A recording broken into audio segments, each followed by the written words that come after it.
My name is Randy Stotts, and you're listening to Pro Lacrosse Talk. On Schreiber. Sidearm whip. Scores. Now it's one. Fidel scores. Hands off for Rabel. Switches hands and scores. Kylie O'Miller showing off those shifty skills. Right off the bat, there's Lyle Thompson. Welcome to Pro Lacrosse Talk, the voice of Pro Lacrosse. I'm Hutton, he's Adam. Together we're bringing you interviews with your favorite players and coaches, as well as news from all 4 professional lacrosse leagues. Welcome to another episode of Pro Lacrosse Talk, and Happy New Year's. This is our first episode of the new year. We hope you guys all had a wonderful holiday season, and we're looking forward to crushing it in 2020. Adam, how's it going? I'm good, man. Rested, relaxed. Got to spend some time with the fam down in Philly. Obviously with Maddie's family here in Baltimore as well. Saw some friends from high school and some friends from college. So got to see everyone I wanted to and got to relax, ready to take on 2020 at work and with PLT. Yeah, no, me too. I had a good holiday break. But I'm really excited about 2020. We had a good 2019. I'm looking forward to continuing this success, and I'm just excited to hit the ground running in 2020. We want to thank everybody too that's been supporting us along the way.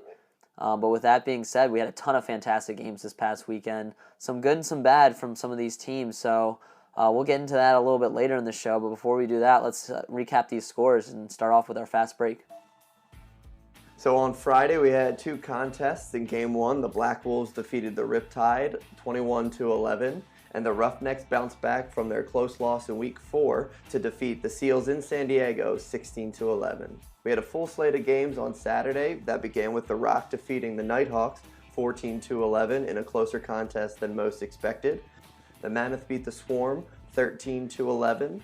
The Thunderbirds beat the Bandits in Banditland 15-10.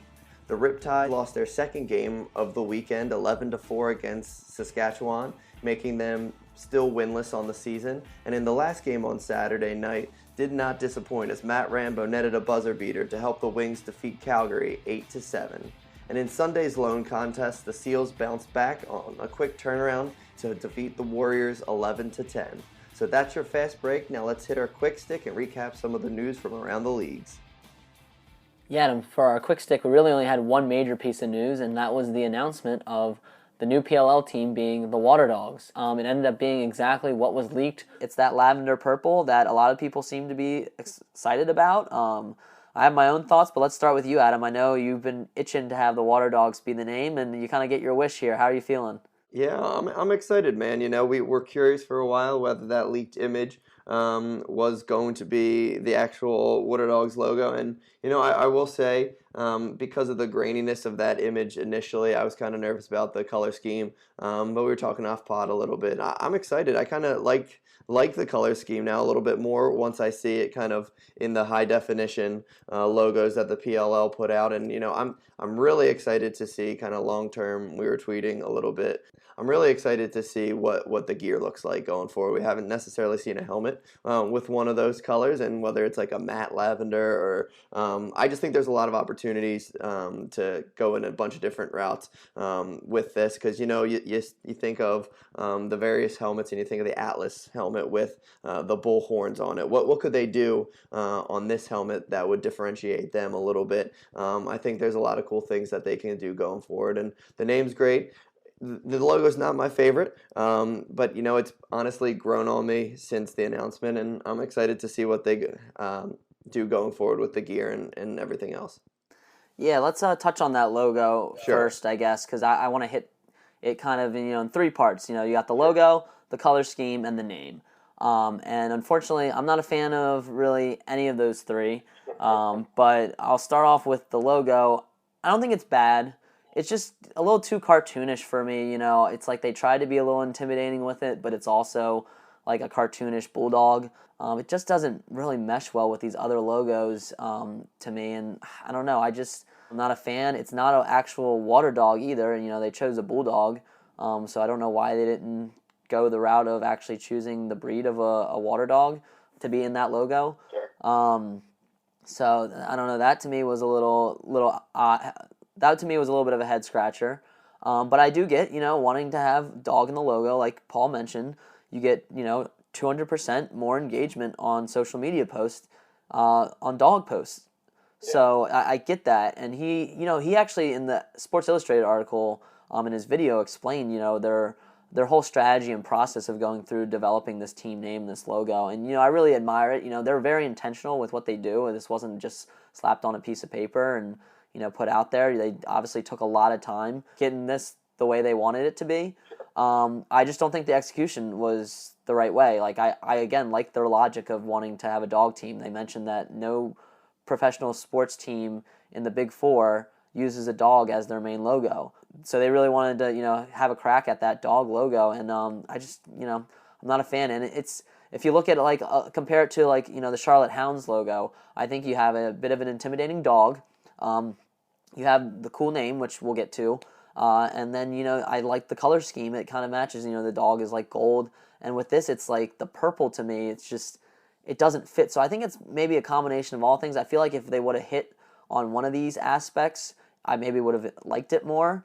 But going off what you said with the color scheme, I like the purple as an accent color. I don't like it as the main logo. To me, it looks unfinished. It looks like they should have another color going with it. I know that it's black and purple, and as a Ravens fan, that somewhat excites me, but I just think the lavender is kind of off, and I will reserve judgment till we see the uniforms and the helmets, because that could really turn the tide for me, and that's kind of how I felt with these original teams too. But I don't know, it's kind of a combination of things. I'm not a fan of the Waterdogs name. We've already established that.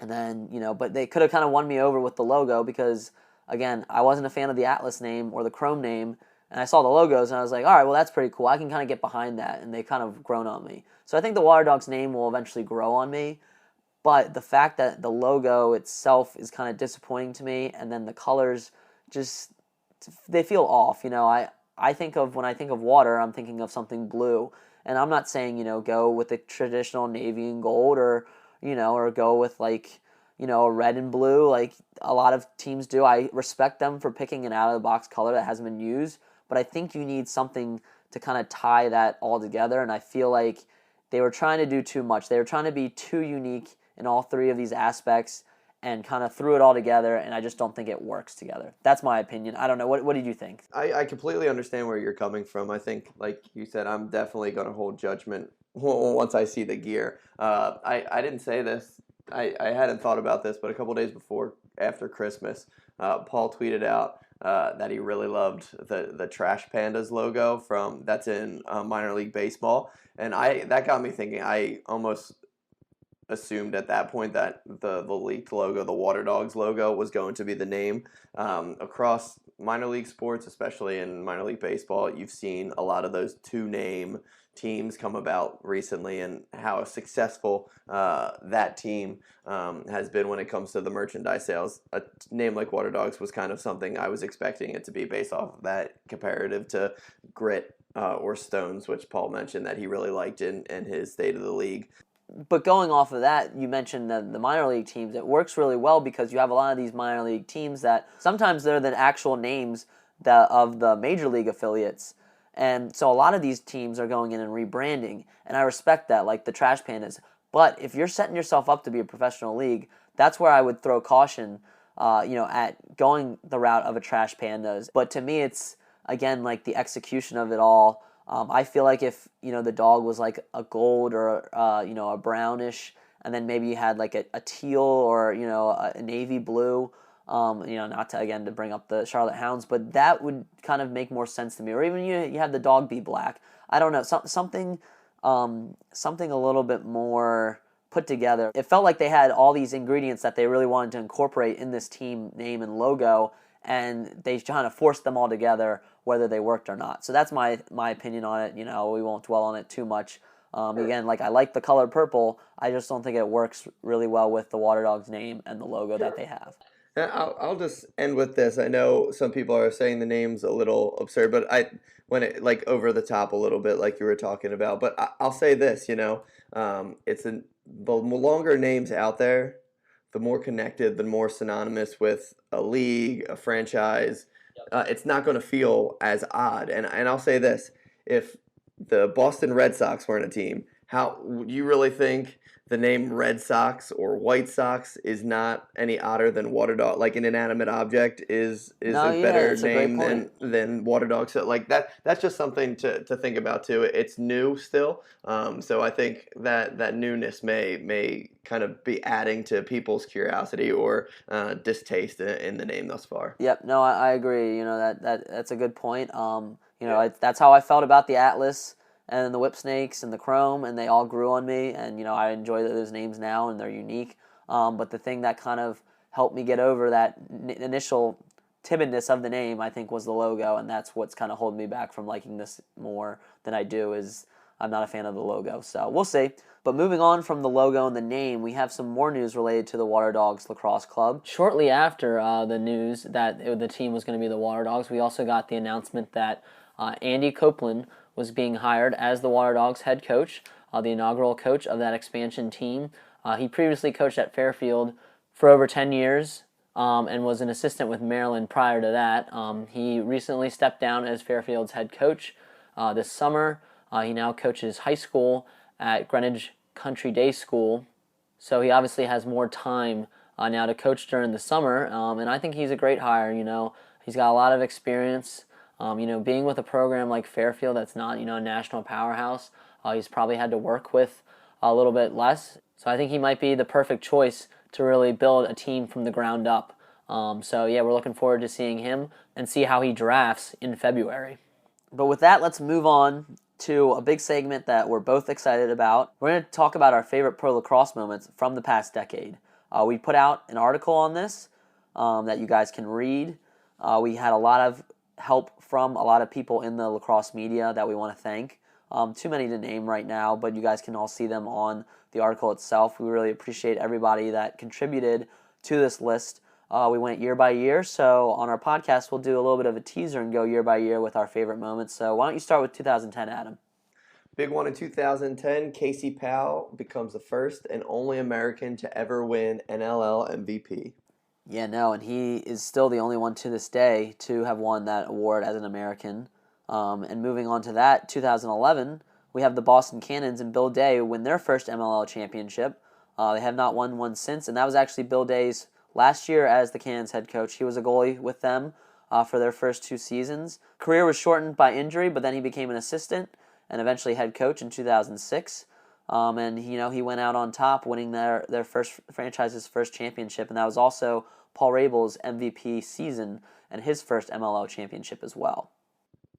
Moving on to 2012, back to the NLL, John Grant Jr. broke the single-season scoring record in the National Lacrosse League when he recorded a whopping 116 points for the Colorado Mammoth. So, unbelievable season from Jr. and continues his reign as the official GOAT, as our T's on Design Tree have stated.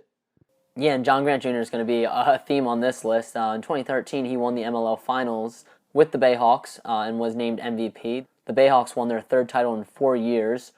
And not to be outdone with the Bayhawks, John Grant Jr. came back the next year with the Outlaws to help them win their first championship and start their dynasty, as Jr. became the first player to win back-to-back MVPs in the league, and he's currently the only player to win 2 finals MVPs. It was also the same year the Rochester Nighthawks won their 3rd consecutive NLL championship. We talked to Micah Kersey, who was on those teams. We really don't know if we'll ever see a team win 3 in a row for a long while like that. Moving on to 2015, the women's game finally got professional lacrosse. It was the United Women's Lacrosse League, or UWLX, that was founded, marking the first time pro women's lacrosse was played. We talked to Dana Adobe about how monumental that was for her, having played in college and then not had anywhere other than playing internationally, for her home country of Canada to really play, and to have that professional league come about was huge. And the league, started out was composed of 4 teams: the Baltimore Ride, Boston Storm, Long Island Sound, and Philadelphia Force. And that league unfortunately would fold because the WPLL was started in 2018. But it was really the forerunner of women's professional lacrosse, and women's professional lacrosse continues to grow each year. Moving on to 2016, we referenced the Outlaws already, but they won their second MLL championship and the greatest comeback in MLL playoff history. The Ohio Machine led at halftime 14-7, but the Outlaws came back to win on an Eric Law game winner with just 13 seconds left in the game to defeat the Machine 19-18. Yeah, no, the Machine lose a heartbreaker, but fortunately for Bear Davis's squad, they would get their revenge against the Outlaws in the 2017 championship and win their franchise's first and only title. But also in 2017, we had the Swarm win their franchise's first title, and it was an overtime thriller. We talked to both Lyle and Randy Stotts about this one. Of course, they had that late last-second goal that would force overtime against the Rush in Game 2, and then it was Lyle who would find Miles for the game winner. The unique thing about this one was that all four Thompson brothers played in this finals. You had Jerome, Lyle, and Miles on the Swarm, and then Jeremy on the Rush. We talked a little bit about dynasties. The Rush continued their own dynasty, winning their third championship in their fourth straight appearance in the championship, and the Outlaws won their third title in what will be their sixth appearance at the end of the decade. Yeah, no, so, a lot of dynasties in this decade. And to wrap up in 2019, I wanted to go with John Grant Jr.'s return and breaking, the MLL scoring record. But who could forget Matt Rambo's overtime winner in his hometown of Philly for the PLL Whipsnakes in that inaugural championship. And there was a lot of great moments in 2019. We put out a separate article on the best stories from 2019, so be sure to check that out on our website as well. A lot of great stories from this year in both the NLL, WPLL, PLL, and MLL. So overall, a monumental year for pro lacrosse and a monumental decade that is coming to a close, but we're looking forward to this decade going forward, and we're hoping to cover it, for you guys. So be sure to check out those articles on ProLacrosseTalk.com. We also have a lot of perspective pieces from members of the media. We have Teddy Jenner talking about Paul Rabel's overtime game winner for the Stealth in 2010. You have Devin Caney talking about Reese Dutch's overtime goal in the NLL championship in 2019. That would give the Roughnecks the third championship. So overall, a lot of great moments that we wanted to highlight, and we just can't do them all in the podcast, so that's why we put them out in article form. So you guys can check those out, but let's now take a break, hear a word from our sponsor, and then we'll get into our NLL game recaps.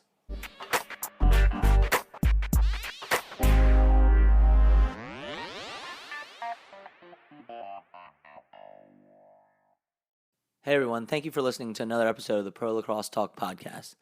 We've been using Anchor for our podcast since the very start. Anchor gives you everything you need in one place, and better yet, it's free.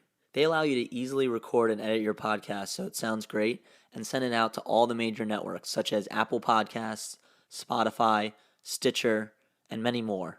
Better yet, they connect you with advertisers so you can start making money from your podcast right away. So if you're interested in starting a podcast, download the Anchor app today or go to anchor.fm to get started.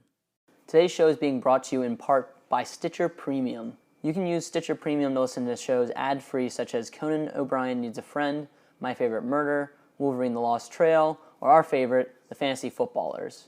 For only $4.99 a month or $34.99 a year, you get access to Stitcher Originals, bonus episodes, and comedy albums. Better yet, if you go over to Stitcher.com/premium and use the promo code lacrosse today, you can get 1 month free. So head on over to Stitcher, sign up, and get your free trial today. All right, so welcome back. Let's go to some NLL around the league. There's two teams I want to talk about specifically, Adam, that have shown that they are the teams to beat right now. The two undefeateds, the Black Wolves and the Thunderbirds. Let's start with the Black Wolves. They dominated the Riptide on Friday night. After going down 0-2 to start and looking very complacent on offense for the first 10 minutes, they went on a tear, scoring 11 straight before the Riptide finally stopped the bleeding. And it was a record-setting night for New England as Joe Resiteris surpassed 400 career points. Callum Crawford notched his 1,000th career point after recording a 14-point night. And Riley O'Connor and Andrew Q both had huge nights as well. So it was a dominant performance by the Black Wolves. And I have to ask you, Adam, are the Black Wolves that good or are the Riptide that bad? What do you think? And a lot of times on this podcast, I tend to be in the middle of things. I don't think things are that black and white. I do think the Black Wolves are playing much better than I think a lot of us had expected to coming into this season. But I do think the Riptide are still kind of working through those growing pains. But when you have a guy like Callum Crawford who had a 14-point night, only 3 points off of the NLL record for points in a game. When you have veteran leadership like that, when you have young guys like Andrew Q really stepping up, I think it's probably more the Black Wolves are that successful and that dominant in comparison to the Riptide being bad, but I do think it's a little bit of both. And, I think we'll see what happens this coming week when we talk about the Riptide's next game, but I do think the Black Wolves are a lot more dominant than most experts were expecting. Yeah, no, I agree, and they've proven they beat 2 tough teams on the road to start 2-0, and then you got their 3rd win at home against the Riptide, and I don't think the Riptide are that as competitive as the other 2 teams they faced, but they dominated them. Yeah. So I think they're the team to beat right now, and this East is really shaping up to be very interesting. Yeah, speaking of teams that got off to a hotter start than most expected, the Thunderbirds against Buffalo was pretty phenomenal. Ironically, we talked about how New England went down 2-0 early. So did the Thunderbirds, but they responded with a 4-goal run of their own. Cody Jamieson continuing his dominance, got the ball rolling, and continued a really strong season thus far with 5 points on the night. We talked in past pods about draws, and Jake Withers continued to excel, winning 22 of 28 on this one. And it was a trend we saw all weekend. 7 of the 8 victories were won by teams that led the draw control category. So it has to bring up the conversation. Are those draws, are those face-offs as important of a statistic as some are leading on? Yeah, no, I think an interesting thing that Adam Levy put out before Week 5, of the top performing teams that had the highest face-off percentage, they were 2-3, and of the ones that were the lowest, they were 3-2. And I think Graham Perot also had a piece on it. He looked at like a whole 10 years of statistics on whether face-offs mattered, and it really seemed like the face-off itself didn't really lend that big of an impact on whether a team won or not. That being said, though, I think the way we view the face-offs is kind of dated right now. And, we talk about how analytics is really changing sports, whether it's baseball, football, and even lacrosse. I think what we really need is a new stat, and that's goals scored off of a face-off win possession. And what I mean by that is, we talk about a player's individual performance winning face-offs. Obviously, Jake Withers did a lot for his team, winning 22 of 28. But how many of those face-off wins turned into goals? We don't know. We don't keep track of that. He may have won 22, and all 22 of his wins turned into goals off that first possession. We don't know. But I use an example of Max Adler, who shattered the NLL record for face-off percentage with winning 23 of 24 this past summer for the MLL, and his team ended up losing that game. So I think the point is you can have a dominant face-off guy, but obviously you have to do something with that possession. And I think, it's obviously going to be a hard statistic to keep track of, but that would be something that we could keep track of teams is, are these face-off wins leading to goals off the possession? So if a Jake Withers wins the face-off, is Cody Jamieson scoring in that first possession, or are they, turning the ball over and then maybe they get it back and score? And that happens a lot in the NLL, a lot more than the field game, where you see teams go up and down the field and they get goals on transition. I mean, it happens in both versions of the sport, but I think that's why you see less of an impact in box lacrosse than in field lacrosse. So I don't know, that's my suggestion. I don't know, maybe, our buddy at Winston Analytica, at Lax All-Stars can maybe look into that for us. But I think that's a new stat that we need to start maybe talking about, having a conversation about, is goals scored off of a face-off win. And again, it'd be a lot to keep track of. I definitely don't want the job of doing that, but that is something that I think we need to start looking at if we want to really have a serious conversation about whether face-offs matter. But back to the Thunderbirds. They're, again, looking like the team to beat. And, the Swarm are right up there. They're a lot of people's favorite. They're my pick still to win the East. Let's talk about this game where they looked like they were going to pull out another win. They had the offensive firepower was there. But the Mammoth ended up, stinging the Swarm. And I think it was a first true test for the Swarm. And, again, I don't think they played bad. I just think the Mammoth elevated their game and, really took it to them. Yeah, absolutely. It was a close matchup until that fourth quarter where the Mammoth outscored Georgia 5-1 in that fourth quarter. Both goalies showed out. Dylan Ward ended with 40 saves and in the W, and Mike Poulin had 32 saves admirably despite the loss. So the Mammoth had a lot of guys show out. Ryan Lee and Jacob Rouet combined for 15 points on the night. And one thing that really stuck out to me in this victory was these were the types of games last year that Colorado lost, right? They made the playoffs, but they were losing a lot of those close games. They tended to lose these last year, and so far this year, they have 2 big road victories. Getting those victories early in the season are what kind of propel you to later success. So good looking out as the Mammoth get that big victory. Yeah, no, it's it was a tough loss for this Swarm team and a big one for the Mammoth because that West is competitive and they look like they can really cement themselves at the top. That win against Calgary was big. I think the Mammoth are a solid team and there's a lot of parity in this league. All the teams have really showed periods of greatness throughout this season with the exception of a few. But another team in this crowded East. We thought the East might be the weakest of the divisions, is the Wings.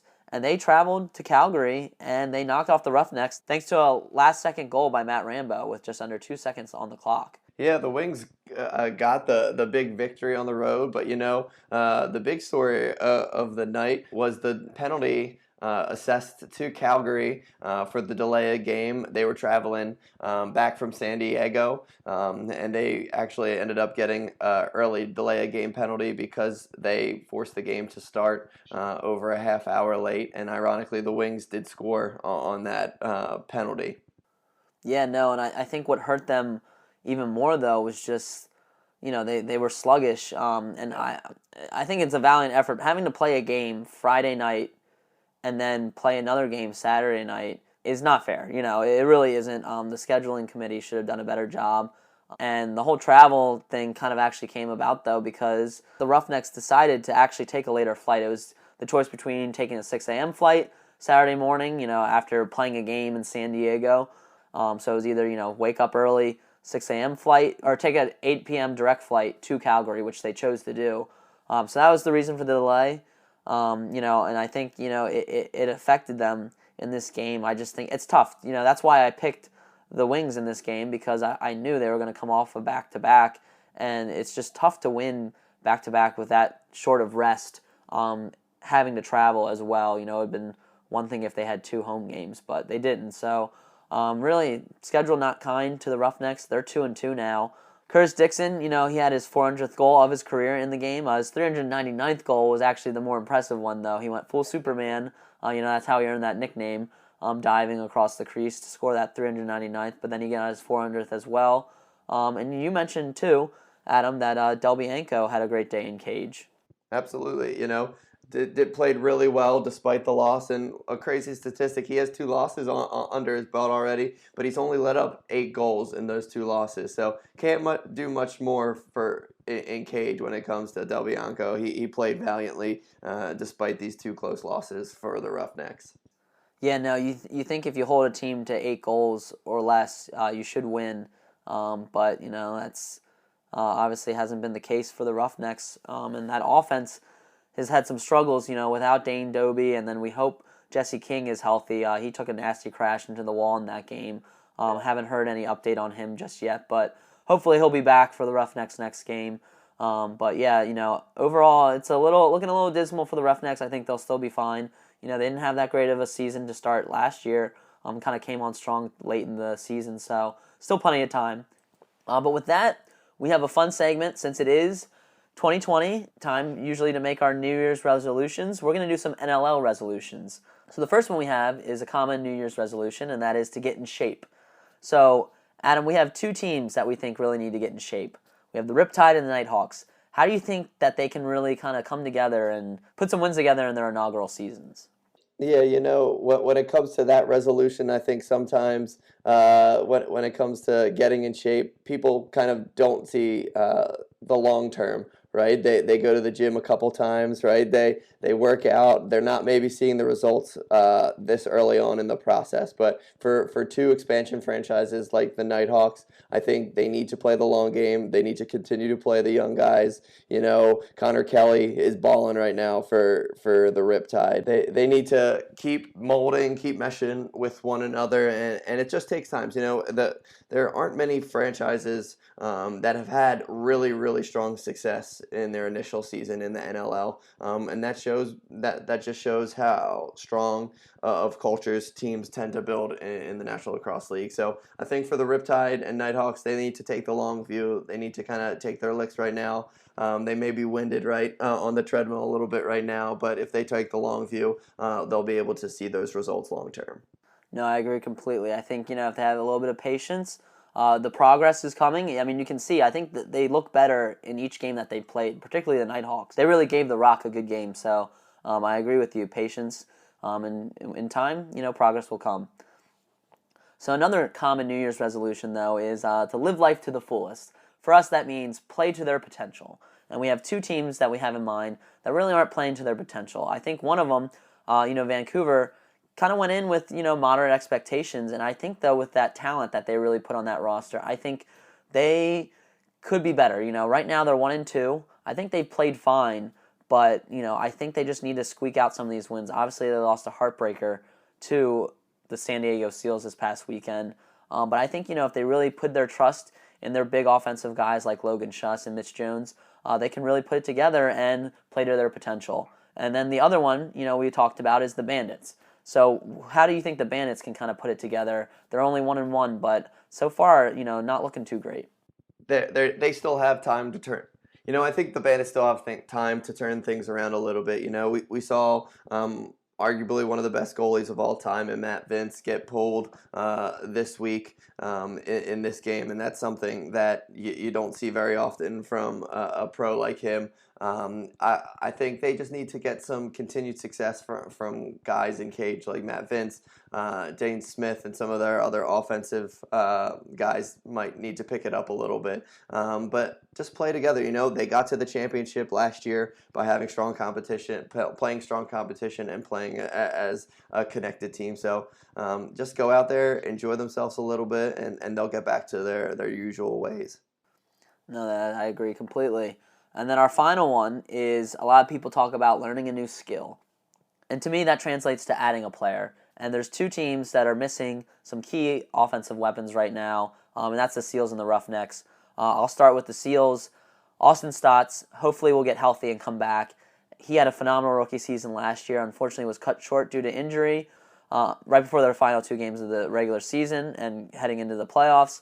So I think if he gets healthy, along with Casey Jackson, who was also one of their leading scorers last year, I think the Seals offense will really come together, and I think they can really put it together. Because right now, they're 1-3. They luckily got that first victory in overtime against the Warriors, but they really haven't looked all together. So I think adding those two pieces, learning those new skills per se, will help them as the season goes along. Yeah, and when it comes to Calgary, there's a pretty obvious skill that's missing on the one side of the floor, and that's Dane Dobie, right? I think despite Curtis Dixon getting his 400th goal of his career this year, that offense is really missing the former MVP's presence, right? And he'll be back in a few weeks, and he'll definitely be a welcomed addition to that Roughnecks team who, like we saw this week, was really struggling to get that offense going with only scoring 7 against a wing squad that was not holding squads to that many. Getting those two players back, adding those skills to the San Diego and Calgary squads will definitely be a welcome for the 2020 year. Yep, absolutely. So those are our NLL resolutions. If you have any more that you think we should throw out there, feel free to let us know. Tweet at us. But those are our NLL resolutions for the season, and hopefully, these teams listen to us a little bit. But with that, let's move on to our NLL Fantasy Lacrosse Pick'em. We had another great week. Obviously, this was the first time we had all 13 teams playing, and some teams had multiple games, so you had a lot to choose from. So let's discuss the top performers in fantasy lacrosse this week. If you picked any of the Black Wolves players, he had a big day. Callum Crawford set a fantasy lacrosse record for a floor player with 14.75 points this week. Obviously, he had a big day, getting his 1,000th career point as well. And then Riley O'Connor also had a good day with 8.75 points. And then on other teams across the league, Jesse King had 11 points versus the Seals in their first game of the weekend. And then Mitch Jones, again on a tear when it comes to fantasy, had 9.75 points in their game against the Seals.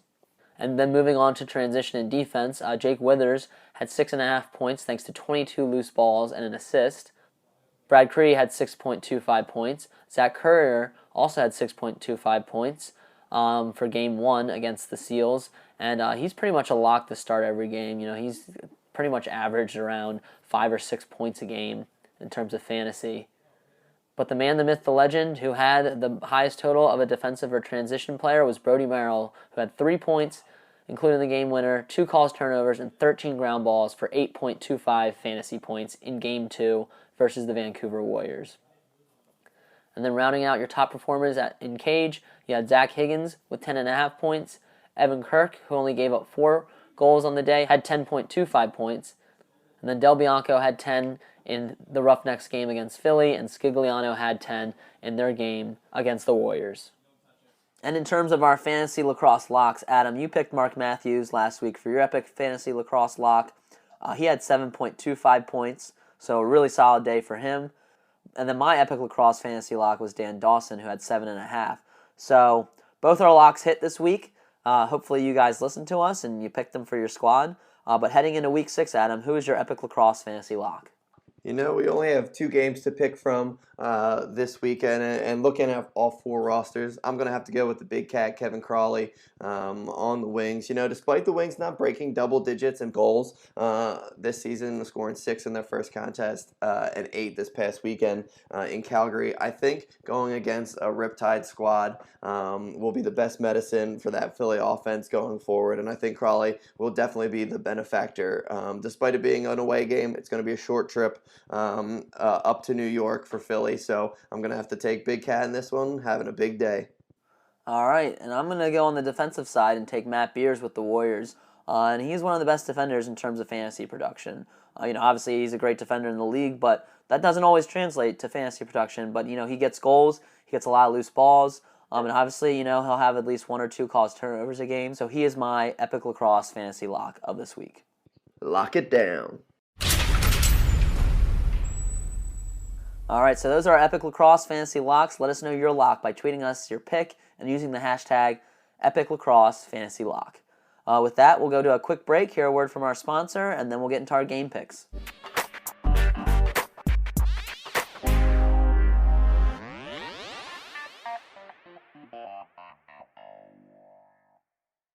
Today's show is being brought to you in part by Stitcher Premium. You can use Stitcher Premium to listen to shows ad-free such as Conan O'Brien Needs a Friend, My Favorite Murder, Wolverine the Lost Trail, or our favorite, The Fantasy Footballers. For only $4.99 a month or $34.99 a year, you get access to Stitcher Originals, bonus episodes, and comedy albums. Better yet, if you go over to Stitcher.com/premium and use the promo code LACROSSE today, you can get 1 month free. So head on over to Stitcher, sign up, and get your free trial today. All right, welcome back. So now we have our game picks. We only have 2 to make. Before we do that, I want to gloat a little bit because I went 8-0 on the weekend. We had 8 games. I hit all 8 of them. Thank you, Brody Merrill, for scoring that overtime game winner with the Seals. And that actually helped me win Who You Got, which is Lacrosse Classified's game that they play each week. So a huge thank you to them for putting that on each week. And hopefully I can win it again and continue my success. I also want to remind people, on the show last week, I did predict that Brody Merrill was going to have a big game for the Seals, and sure enough, he had the overtime game winner. So let's take a listen to what I said last week. I'm going Seals. I think they've kind of, had a few disappointing games so far. I think they're definitely missing, some big guys. But I think the Warriors is a good matchup for them to kind of get back on track. I like the veteran himself, Brody Merrill, to really have a big day in this one. yeah, I'm gonna gloat a little bit. I went 8-0. You went 3-5, Adam. You took a rough weekend. Should have known that was coming, right? With the rough, I picked Roughnecks over Wings, and I had a rough weekend. So we literally, I was 0 for 5 against the games we picked different. So I'm 11-9. You're 15-5 going into these two games. So don't think week 6 is going to be the week for me to make up much room. But we'll see what happens. Yeah, no, like you said, you got to just take it in stride and be patient with your progress. But, I'll keep making some winning picks, so you have a lot of ground to make up. We talk about the guys at Lacrosse Classified, Jake Elliott and Evan Schemenauer. Two great guys. If you guys don't listen to their podcast, you should, because they really do a deep dive into the NLL season. Obviously we talk about the NLL as well. I think those guys are pros at it. I know you listen to them every week, Adam. I listen to them every week. And Evan's brother, Ryan, actually won our Fantasy Lacrosse Pick'em in week 4.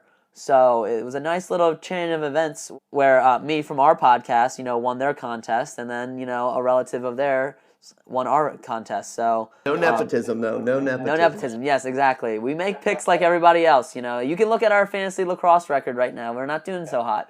So we pick like you guys. We don't cheat the system. But yeah, I thought that was a nice little thing. So again, shout out to those guys at Lacrosse Classified. And thank you again for putting on who you got, and I will gloat in this victory. But now let's pick again. You got, like you said, 2 games this week. The Wings at the Riptide are our first one, Adam. Who do you like in this one? I'm going to take the Wings in this one. I have Kevin Crawley coming up big, like I said, in my fantasy lock. I think this Wing squad is on the uptick after a big victory in Calgary, and I'm going to go Wings. All right, yeah, no, I think the Wings had a solid game last weekend, but I'm actually going to pick the Riptide. I think the Riptide have progressed in their 4 games. They're going to be back at home. I don't know. I think I'm expecting a little bit of a late second win hangover for the Wings in this game. You have the New York-Philadelphia rivalry, so I think the Long Island squad's going to get up for this one, and I think the Riptide get their first win against the Wings. All right, I think that 8-0 is going to your head. All right, our final game, we have the Warriors at the Mammoth. This should be also another one, kind of regional rivalry with the Warriors being in Vancouver and the Mammoth being in Colorado. So, Adam, who are you picking in this one? This one was one I was struggling going back and forth. The Mammoth I got that big win this past weekend against the Swarm, but and the Warriors kind of fell late to an OT. I think despite having to travel to Colorado, I'm going to pick Warriors in this one. I think Keegan Ball. We talked about Logan Schuss and Mitch Jones a lot thus far this season, but Keegan Ball has been balling, and I think he's going to come up big for this Warriors squad, and they're going to get back in the win column and get that, I guess you could say, upset against the Mammoth.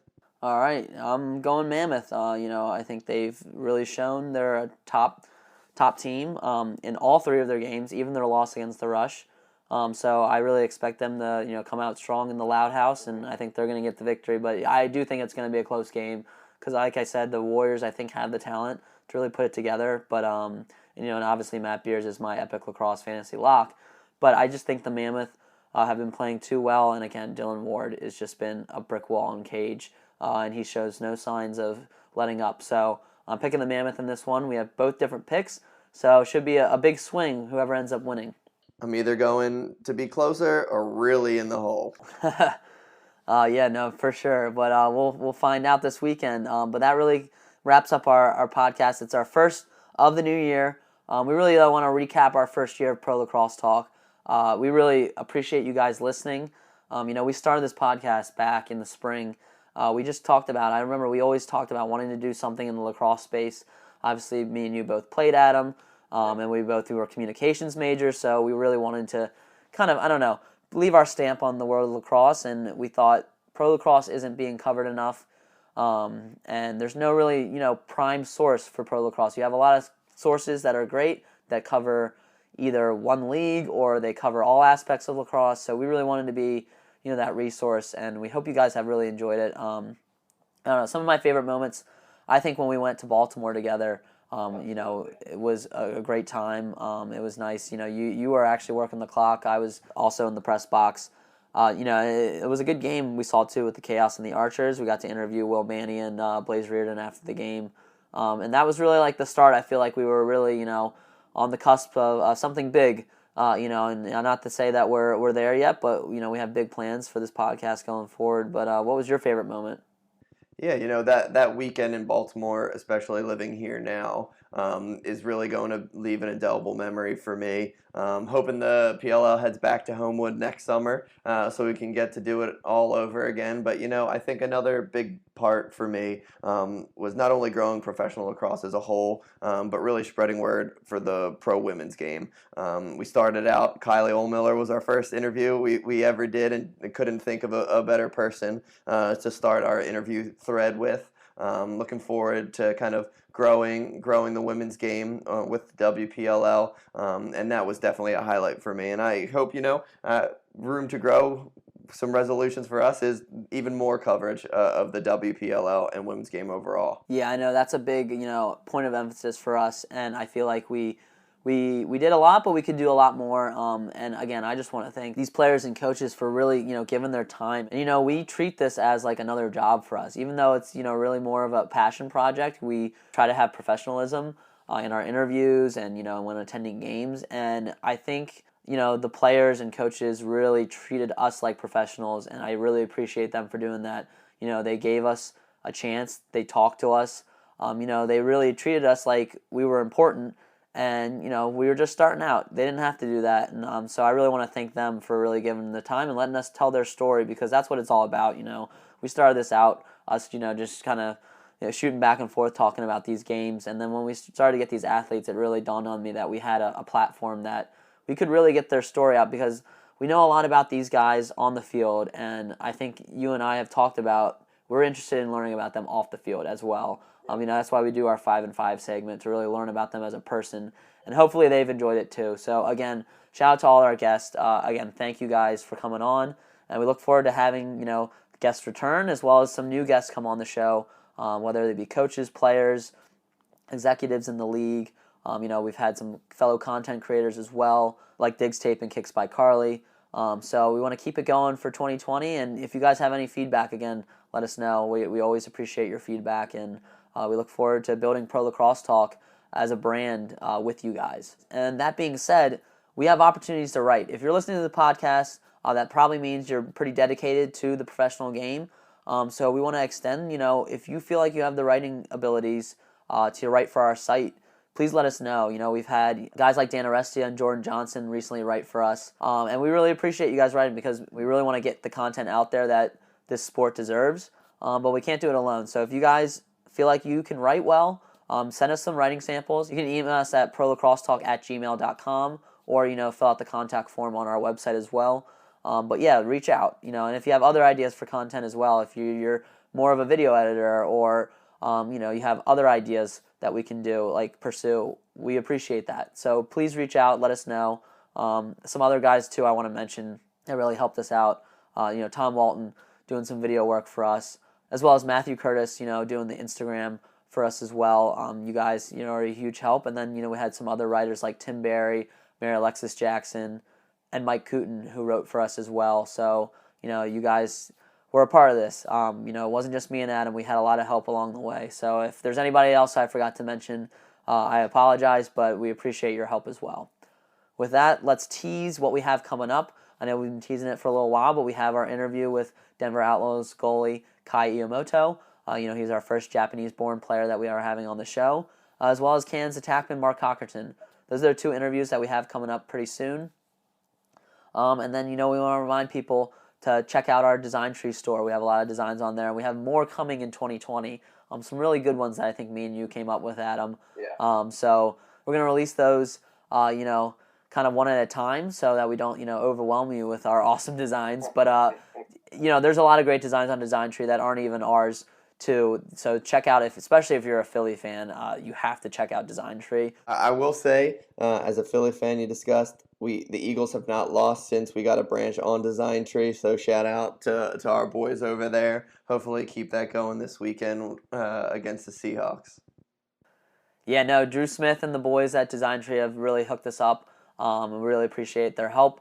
And we look forward to, we have plans to meet with them soon too in person, and and maybe go to some Philly sporting events. I know, Adam, you're a big Philly fan. I personally am a Baltimore guy, but I'm about to marry a Philly girl, so might as well get a little bit of Philly sports in me. So yeah, we're looking forward to meeting those guys. And again, check out their podcast too. They have the Treehouse, which I think it's on their 3rd episode now, recently launched, and they talk all things Philly sports. So again, if you're a Philly sports fan, we can't plug Design Tree enough.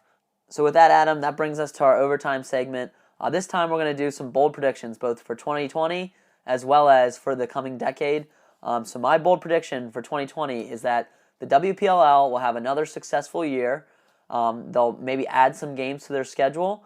And I also think at the end of the season, we're going to see a little bit of what we saw with the PLL, and I think they'll maybe introduce a 6th team because there's way too much talent in this league right now, and I think they're going to have another great season. So that's my 2019 prediction. But then my bold prediction for the decade is actually going to be related to the Waterdogs. I think the Waterdogs name is here to stay, but I think they will change their logo at the end of this decade. Oh man! All right, you're hitting that Waterdogs hard. It's perfect though. My 2020 prediction, I guess it'll be twofold now, right? First part will be you're actually going to come around to the Waterdogs logo after they drop their merch coming up and their gear this coming season. And my bold prediction on top of that is I think they're going to make the playoffs as an expansion franchise. There's too much talent that's going to be dropped from the rosters. One that they're going to select from. And then also there was so much talent in the player pool and the draft coming up this year that I think they are going to have everything they need to make a playoff run potentially in this 2019 season. And for my decade bold prediction, we talked to Nick Sakevich about the growth of the NLL. They're going to have more expansion franchises coming in over the next few years, and I'm going to say they're going to have success just as one of Nick's former employers has, and they're going to be on par when it comes to the expansion rate as the MLS has. And I think with the continued success of these expansion franchises, the growth is going to be exponential, and I think they're going to have really strong success, just as the growth of the MLS has had this past decade. All right, I like it. Those are some bold predictions, and we'll look forward to them coming true. Maybe not you so much with the logo, but that was my fun one. And I'm with you on the NLL. I really think they're gonna really increase. I think they'll get to. I want to be bold with this. I think they'll get to 20 teams by the end of this decade. I mean, we already know that we'll be at 16, but within 3 years. So that leaves them 7 years to add 6 more. It's ambitious, and you don't want to grow too quickly. But I really think with the rise of box lacrosse in the U.S., and obviously it's huge in Canada. I think that you're going to see a lot of youth, coming in to the league prepared to play the box game. There's not going to be that much of a learning curve for these guys. I think you're going to have a lot of guys like, Tom Schreiber really step into a role right away, as we go forward. So that's my bold prediction as well, going off of that. Those are our bold predictions, 2020 and the new decade. We appreciate you guys listening. This has been our first episode of 2020. Won't be our last. We look forward to, bringing you all the pro lacrosse coverage that you can ask for in 2020. That wraps up episode 52. Thank you guys all for listening. Please subscribe and consider leaving us a review, and we hope you tune in next time to Pro Lacrosse Talk.